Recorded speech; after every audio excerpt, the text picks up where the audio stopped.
15 नवंबर हफ्ते के दिन का ये दूसरा वीलॉग आपके सामने। अब तक की जो अहम खबरें उसमें एक तो मोहम्मद बिन सलमान का दौरा अमेरिका से पहले बड़ी हलचल मची है, और डोनाल्ड ट्रंप ने जो आज सख्त तरीन बयान दिया और उसके बाद जो आज शाह उर्दन पहुंच के तैयारियां हुई उसमें क्या मामला, और बागी जजेस की बगावत का सिलसिला, यजीदियत के सामने सर झुकाने से इनकार में धड़ाधड़ इस्लामाबाद और लाहौर से मजीद इस्तीफों का सिलसिला जारी है। और सुहेल अफरीदी ने आज जिरगे से अगवा पीटीएम के दोनों रहनुमाओं का मुकदमा आवाम के सामने रखा, स्टैब्लिशमेंट को अल्टीमेटम दिया। तिमरगरा में जब वो तारीखी जलसा, और वहां मोहसिन नकवी भी फील्ड मार्शल का पैगाम लेकर केपी अवाम में पहुंच गया। बड़ी अहम डेवलपमेंट हुई है। नवाज शरीफ को एक दफा फिर लंदन भागने की इजाजत, 27वीं तरमीम में वोट तस्लीम, बदले में क्या क्या मांगा गया। बरतानवी एजेंट के खिलाफ कार्रवाई में पाकिस्तानी हाई कमीशन नून लीग वज़रा से ताल्लुकात पूरा पलंदा, ISI ने कैसे मुंह काला करवाया, कौन निकली बुशरा तस्कीन। और हिंदुस्तान में कलकत्ता वेस्ट बंगाल में नामालूम धमाकों की पूरी सीरीज। और एक दफा फिर बुशरा बीबी पर पाकिस्तान का सारा मीडिया सवाफती तवाइफें एक दफा फिर, मैं मर्दों की बात करूं, पंजे तेज करके एस्टेब्लिशमेंट की अपने सहूलतकारों के हुक्म पर निकल आएंगे। इसी खबर से अगर शुरू करूं, नून लीग, पीपल्स पार्टी समेत जो मीडिया की के तमाम सहाफ़ी मर्दों की बात, जो पाकिस्तान के खुफिया इदारे ISI और मिलिट्री इंटेलिजेंस के हवाले से कि ये इमरान खान को चलाती थी, खुफिया इदारों का सबसे बड़ा हाथ जो था बुशरा बीबी का था, और फौज के इंतहाई अहम इदारों पर ये खतरनाक इल्जाम कि ISI के जरिए, मिलिट्री इंटेलिजेंस के जरिए पाकिस्तान में गलत फैसले एक औरत करती थी, और वो भी जादू टोने से। ये इनकी पूरा लुबेलवाब कि इमरान खान की मदद से बुशरा बीबी किस तरह क्या काम करती थी, लंगर खाने और पनागाहें चलाती थी, भूखा ना कोई सोए वो चलाती थी। अलकादर ट्रस्ट सीरत नबी सल्लल्लाहु अलैहि वसल्लम पर तहकीक के लिए मलिक रियाज के लिए नवाज शरीफ के बेटे से खरीदी हुई प्रॉपर्टी, वो भी ISI और MI ने बुशरा बीबी को लेकर दी कि सीरत नबी सल्लल्लाहु अलैहि वसल्लम यहाँ पढ़ाना। ये तहरीक इंसाफ ने दी इकोनॉमिस्ट की रिपोर्ट पर गैर मुसद्दका कहानियां और इनके तर्ज हुकूमत को मस्ख करके पेश करने की, सनसनी फैलाने की, गुमनाम जराए घरेलू हमले की, आपको पता है सियासी मुखालिफिन के बयानात को कोट एंड कोट करके खबर बना दी। आप अंदाजा करेंगे तलत हुसैन इस आर्टिकल की तारीफ कर रहा है बुशरा बीबी के खिलाफ, और आर्टिकल के अंदर तलत हुसैन की तारीफ की जा रही है। मतलब दोनों एक दूसरे को कहते हैं ना, भूखे नु भूखा। मतलब जहांगीर तरीन का करीबी इनाम शाह मुलाजिम, जिसके जरिए इद्दत का केस, तोशाखाना का केस, मरकजी गवाहान की लिस्ट में, उन्हें इस आर्टिकल में इस्तेमाल कि बुशरा बीबी हुकूमती मामलात में मदद करती थी। जैसे आपको याद होगा कि उस्मान बुज़दार के दौर में इल्जाम लगाते थे जी फराक होगी पंजाब में, ट्रांसफर का रिकॉर्ड तोड़ गई जी 3 साल में। भाई पंजाब में एक ट्रांसफर का रिकॉर्ड उस्मान बुज़दार के हवाले से पेश नहीं हुआ, कभी एक इल्जाम अदालत में नहीं है। अदालतें इनकी अपनी है सारी की सारी, जो इस वक्त चूहे को हाथी और हाथी को चूहा भी अदालत बना ले, लेकिन किसी सरकारी अफसर या इदारे की कोई शिकायत ऑन रिकॉर्ड पे एक भी नहीं मौजूद। मैंने इस पर बड़ी तहकीक की। अच्छा, फिर मैंने तहकीक की बुशरा बीबी की ऐसी कौन सी बात दिल पे लगी, खासतौर पर फील्ड मार्शल की कहाँ गहरी चोट लगी। मतलब पहले तो इमरान खान ने बताया ना कि बुशरा बीबी जब ये DG ISI थे जनरल आसिम मुनीर ओहदे से हटाया तो जुल्फी बुखारी की आपस से मेरी मुलाकात करा दो, उन्होंने इनकार किया। ठीक है, वो बात समझ आती है कि उसका इंतकाम उन्होंने लिया है। बुशरा बीबी को निशाना इबरत भी बना रहे, एक नहती औरत को सजा में जेल में डाला, कहते तन्हाई में डाला, खाना पीना बंद किया, तशद्दुद भी होता रहा, वाइट टॉर्चर से कहते हैं। लेकिन असल गहरी चोट क्या लगी, जिस तरह इकोनॉमिस्ट को करीबी लोगों ने खबरें दी, तो आपको पता है हमारे भी इकोनॉमिस्ट से ज्यादा नजर आए और बहुत तगड़े नजर आए। बनी गाला में भी खान के करीब भी इतलात हमारे पास भी पहुंच गई कि बुशरा बीबी साबका आर्मी चीफ कमर बाजवा को हकीकी मानों में एक जंगली सुअर समझती थी। उनका कहना था ये नजासत से भरा हुआ है, ये वो जानवर है कि इसके ऊपर इमरान खान इत्मीनान ना करे। कि जब भी जनरल बाजवा इमरान खान से मिलने वज़ीर आज़म या बनी गाला आके मिलता था, वो बाकायदा पूरा बनी गाला अर्के गुलाब से साफ करवाती थी। जिस जगह जनरल बाजवा बैठता था वहाँ बाकायदा गुस्ल दिवाया करता थे कि नजासत से भरे हुए गलीज लोग हैं। इसी तरह DG ISI मिलने आते थे तो बुशरा बीबी की राय थी ये शैतानी कुव्वतों के जेर असर है, इस्लामी लुबादे में तागूत और दज्जाल का साया है इस पर। आज वो सारी बातें दुरुस्त नहीं, क्योंकि उन्होंने कहा था ये सहूनियों को तस्लीम करेगा। ये मेरी राय नहीं है, वो जो बकरों की सिरी और ये इन्होंने दजाली फितने के ऊपर शैतानियत को काबू के लिए तरीका है, वो बुशरा बीबी रहमानियत का व्यर्थ करती, सदका खैरात देती थी, कर्ज गरीबों को मिस्किनों में बांटती थी, क्योंकि ईमान है हमारा, सदका मुसीबत डालता है। तो आर्मी चीफ की तकलीफ और पर नाराजगी की वजह आपको समझ आ जाए। एक को जंगली सुअर और दूसरे को लूमड़ तक कहती थी। इन्होंने जवाब में कहा जादू टूना करती थी। अब जादू टूना करती तो जेल में होती। इस दजाली फितने के लिए रहमानिया और कुरान पाक का जिक्र है, ताकि कोई शमर इमरान खान के करीब पहुंच के वारदात न करे। आपको पता है इमरान खान को इसीलिए गोलियां मारते रहे, हमले करते रहे, किरदार कुशी करते रहे। ये इमरान खान के खिलाफ जो किरदार कुशी की उसके खानदान पे मुहिम 750 दफा हो चुका है मुख्तलिफ इल्जामात में, और उसमें एस्टेब्लिशमेंट के तमाम बरदार सहाफ़ी। एक का बेटा क्रिकेट खेलना चाहता है पाकिस्तान क्रिकेट टीम में, अंदाजा करें नुमाइंदगी के लिए सिर्फ। एक है शहबाज शरीफ का स्पोक्स पर्सन, और एक है जो हेलीकॉप्टरों में सैर करती हैं फ्रंट पे बैठ के, एक मुफ्त में हज। तो इन सब लोगों को जो टास्क मिला, इकोनॉमिस्ट का आर्टिकल देखे कि पब्लिक में ज्यादा से ज्यादा डिस्कस करें। इस पर पूरे पैनल बैठा दिए गए कि माहवारी के जिस तरह गिनते थे तलाल चौधरी, बैरिस्टर दानियाल, दलाल फिरौन चौधरी, ये सारे के सारे न्यूज़ कास्टर बैठ पहले माहवारियों के दिन गिनेंगे, फिर बुशरा बीबी की ज़ात पे हमले। जाहिल इतने हैं कि एक तरफ खुद बयानियां बनाते हैं कि बुशरा बीबी की करप्शन की फाइलें जनरल आसिम मुनीर जब ISI के चीफ थे तो ये लाकर दिखाते थे, और दूसरा बयानियां बनाते हैं कि इकोनॉमिस्ट के आर्टिकल के मुताबिक बुशरा बीबी तो चलाती ही ISI को थी, मतलब कि आसिम मुनीर इनके कंट्रोल में था, और जालिमों किसी एक पास खड़े हो जाओ। फिर तहरीक इंसाफ के लोग बुशरा बीबी के बयान जंगली सूर और लूमड़ का जिक्र ज्यादा करेंगे। अब जिस स्टोरी पर देखें ये इतने खुश हो रहे हैं, ये क्या कोई विकीलीक्स का कोई स्कैंडल आ गया, कोई पानामा लीक्स निकल आई, कोई पंडोरा लीक्स, कोई दुबई लीक्स, कोई मनी लॉन्ड्रिंग इमरान खान के सबूत निकला है कि इमरान खान करप्ट साबित हो। ये एक खातून अपने जाती एजेंडे के लिए दूसरी खातून पर इल्जाम लगा रही है कि ये अपने इसका खामद इसकी बहुत मानता है, ये जादू करती है।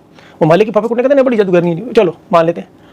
अब जिस खातून ने इल्जाम लगाया आप उसके अकाउंट पर जाए, ट्विटर अकाउंट, ये वो खातून है जिसने बाकायदा अंसार अब्बासी समेत इनको माँ बहन की गंदी गालियाँ दी, गंदी माँ बहन की, यकीन करें। इससे ISI ने 2014 में अकाउंट बंद करवाया, और फिर बंद करवाया कि इल्जाम जो हैं वो पूरे हो गए। बुशरा बीबी तो वैसे ही वर्दी को देख के कुरानी आयत पढ़ना शुरू कर देती थी, और वो बातें दुरुस्त निकली। देखें, सूअर और लूमड़ का बड़ा जिक्र है। अभी तो और भी कुछ चीज़ें वो मैं फिर आपको किस्तों में कहता हूँ, जो ये बोलते जाएंगे उसका जवाब को मुझे पता चल नहीं क्या जो बातें। ये इतने यकीन से इमरान खान के ऊपर देखें जना का इल्जाम लगा देते हैं। वो भाई तुम्हारे घर से क्या पकड़ा किसी ने? देखें, जब तक आंखों से ना पकड़े, 4 गवाह हो, या आपके किसी अहले खाना के साथ वो ना पकड़ा गया हो, उस वक्त तो सबूत नहीं माने जा सकती है। तो ऐसा काम है। ये इतनी ढाई से, इतने यकीन से कहते हैं, तो फिर यकीनन इनके घर में इमरान खान घुसा होगा। जैसे देखें ना, ये इमरान खान के बारे में कहते हैं ये औलाद इमरान खान की है। भाई अब या तो वो बच्ची का मामू या उसकी खाला बता सकती है, जो उस वक्त करीब होगी जब वो पैदा हो रही। अब वो तो किसी को नहीं पता, ये दर्द मामू और खालाओं को ही ज्यादा होता है। ये जो आर्टिकल लिखने वाली खातून है, नाम है इनका तस्कीन है, बुशरा, मतलब बड़ा नाम देखें, बशर की तस्कीन, पता नहीं हाजी बशीर तक उमर। इनकी तो पाक पेस कलेक्टिव आप मुकम्मल प्रोजेक्ट बैठ के सारा उसको स्टडी करें, आपको अंदाजा हो जाएगा फंडिंग कहाँ से आती रही, किस तरह बरतानिया, अमेरिका, इसराइल, CIA, ISI, ये सारा गठजोड़ आपके सामने आ जाएगा। अभी इस खातून के बारे में तो ऐसे ऐसे नए इनके शफात तरीके, अब आपको पता है तरीका साहब के चीते शुरू हो गए। एक ने मुकदमा निकाले जो असद कैसर के खिलाफ इन्होंने दरख्वास्त दी, इन्हें जान का खतरा है असद कैसर के भाई से, 6 लाख के जेवरात का। फिर एक हुकूमती शख्सियात के साथ बरतानिया की एम्बेसी में इनको जो असर सूख नजर है, पहले तो मैं समझा वाकई शायद हाई कमिश्नर है। फिर इनकी वो 2014 की सारी ट्वीट्स फेसबुक की ट्विटर से डिलीट, और फिर इनकी हमायत में जिस तरह हुसैन हकानी साहब फौरन निकले बाहर, क्योंकि वो भी बड़े मास्टर हैं किरदार कुशी के, बहुत बड़े। मोहतरमा बेनज़ीर भुट्टो की वो, मैं नहीं कह रहा, ये अखबारी कोटेड खबर है कि एल्बम से तस्वीरें चोरी करके गंदी नंगी तस्वीरें जहाज़ों से फेंकवाते थे। उन्होंने कभी इसकी तरदीद नहीं की, या की होगी तरदीद नजर नहीं है, लेकिन दोनों सूरतों में ये आज भी इमरान खान पर इल्जाम लगा रहे हैं। ये तस्वीरें फेंकते थे नंगी गंदी।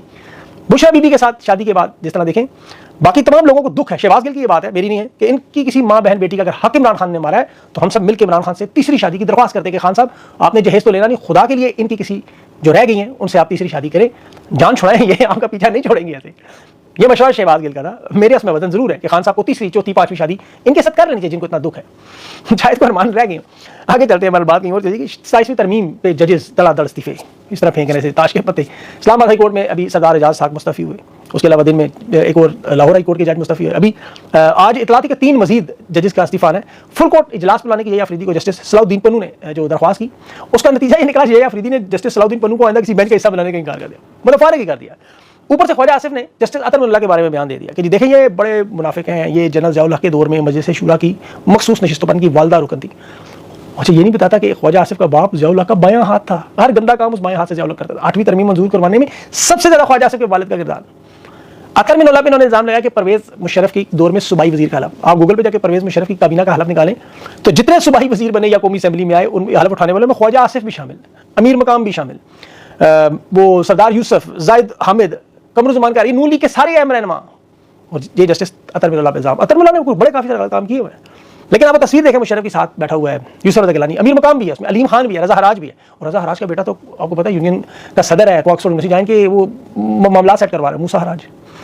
बहरहाल ये इस वक्त कोशिश कर, अब सहेल अफरीदी की KP में जो आज जलसे में तिमरगरा में हुआ, बड़े सख्त बयान, और PTI के जो 2 रहनुमाओं को अगवा किया गया जिन्हें मुअज़्ज़ज़ मेहमान किया कि सुहेल अफरीदी ने कहा कि ये इदारे उठा के ले गए ISI और MI के लोग, इन्होंने अगवा किया है, ये फिल फॉर वापस करें। अदालतों के बारे में किसी पूछा अदालतों में जाएंगे, उसने कहा अदालतों में क्या जाना है, अब अदालतों में जाने की कोई जरूरत नहीं। जो फैसला इमरान खान से हमने डिस्कस करना था वो हमने इमरान खान से अमन अमान के मुज़ाकरात के मुतालिक वो हो चुका है हमारा मामला। अब अदालतें तो यहाँ इंसाफ के लिए नहीं बैठेंगी, तो सीधा फौज के खुफिया इदारों के पास तहरीक इंसाफ के हवाले से जाना चाहिए। जो भी मामला, जलसागाह में हज़ारों आज कुर्सियाँ भी लगी थी और जिरगे के मतलब भी बड़ा अहम मामला था।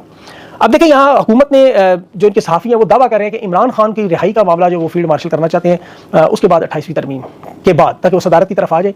इमरान खान को आखिरी ऑफर ये करना चाहते हैं कि हम आपको इख्तलाफात भूल जाएँ, वफाकी हुकूमत को तस्लीम करें, हम आपको आर्मी चीफ को सदर तस्लीम कर लें, आपके केसेस खत्म हो जाएंगे और फिर ये था कि हम तरक्की और अमन की तरफ जाएँ। मैं नहीं खैर इस बात को मानता, नजम सेठी उन्हें खौफ ज़रूर है। ये सुहेल अफरीदी ने पूरा ये बात भी की जिस तरह उसने खुफिया एजेंसियों को पूरा बिस्तर ही गोल कर दिया खैबर पख्तूनख्वा से। 27वीं तरमीम की अब यहाँ फिक्र के बगैर फैसले होंगे, सूबाई हुकूमत नहीं मान रही तमाम फैसले, तो उसमें बड़े अहम फैसला मोहसिन नकवी इसलिए वहाँ गया, कोशिश करता रहा कि वो जो ज़्यादा से ज़्यादा वहाँ अपनी रिट कायम करने की कोशिश की जाए। वाना में बात कर रहा था आज, और नवाज शरीफ साहब मुझसे फरार मेडिकल के नाम पे 27वीं तरमीम पर हुकूमत ने दस्तखत करवा ली, उन्हें गर्दन से तोड़ से पकड़ के ले आई। एस्टैब्लिशमेंट अब दावा कि 28वीं की तरमीम होगी तो भी मियाँ साहब कान से पकड़ के लाएंगे।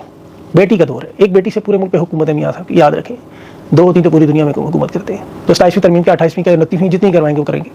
अब्राहम अकॉर्ड मायदे पर भी हो सकता है करें। डोनाल्ड ट्रंप ने आज जो बयान दिया कि इसराइल को तस्लीम करने के लिए मोहम्मद बिन सलमान से फाइनल गुफ्तगू हो रही, और मोहम्मद बिन सलमान से इस बात का इंतजार है कि वो फ़लस्तीन को एक आज़ाद रियासत के तौर पर 1967 की सरहदों पर तस्लीम करें।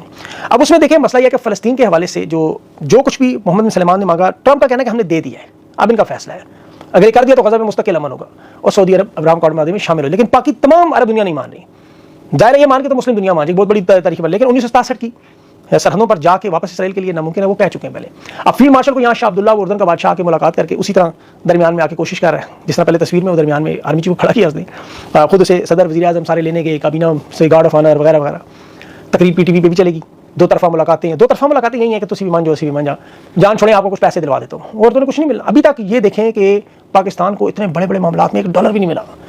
माजी में मुफ्त की पेमेंट्स हो जाया करती थी, कर्जे अदायगी हो जाती थी, यहाँ $1 नहीं मिल रहा। वजह देने वालों को पता है कि मुल्क में नहीं लगनी, मुल्क के हालात बिल्कुल बुरी तरह तबाह बर्बाद हो चुके हैं, इन्होंने से पत्थर के दौर में पहुंचा दिया, अब इन्हें देना पैसे लेके भागने के बना, तो अपने पैसे बचाते हैं और उनमें कोई नहीं। इसके अलावा मजीद और भी कुछ खबरें कोशिश करूंगा कि अगर तीसरे अगले व्लॉग में जो कुछ रह गई डिस्कस कर लें, वरना कल हमारी कॉन्फ्रेंस आपको पता है उसकी तैयारी भी करनी है हम लोगों ने। अब तक हमारे तमाम मंदूबीन 5 बरियाज़मों से, सोशल मीडिया के इन्फ्लुएंसर्स, बड़े बड़े जर्नलिस्ट तमाम इकट्ठे हो चुके हैं। इमरान रियाज भी मौजूद हैं, और भी कुछ लोग हैं, बहुत सारे नाम हैं, पूरी लिस्ट है। वो आप कॉन्फ्रेंस देखिएगा, उसमें पाकिस्तान का मुकदमा एक डिफरेंट अंदाज में पेश होगा, और इंशाल्लाह उसके बाद फिर एक नया दौर शुरू होगा इन सारे मरहले का। वो याद रखिएगा मेरी बात, अल्लाह ने चाहा तो अब ओवरसीज़ पाकिस्तानी की नई ताकत के तौर पर, सियासी नहीं, ये सोशल मीडिया की ताकत, ये सामने आएंगे और इन आवाज़ को इंशाल्लाह उन ऐवानों समेत पूरी दुनिया में देखेंगे आप, वो क्या होगा उस पर। अपनी तफसील ज़ाहिर अभी थोड़ी देर रोक लेता हूँ। अपना ख्याल रखिए, मुझे इजाज़त दें, अल्लाह हाफ़िज़।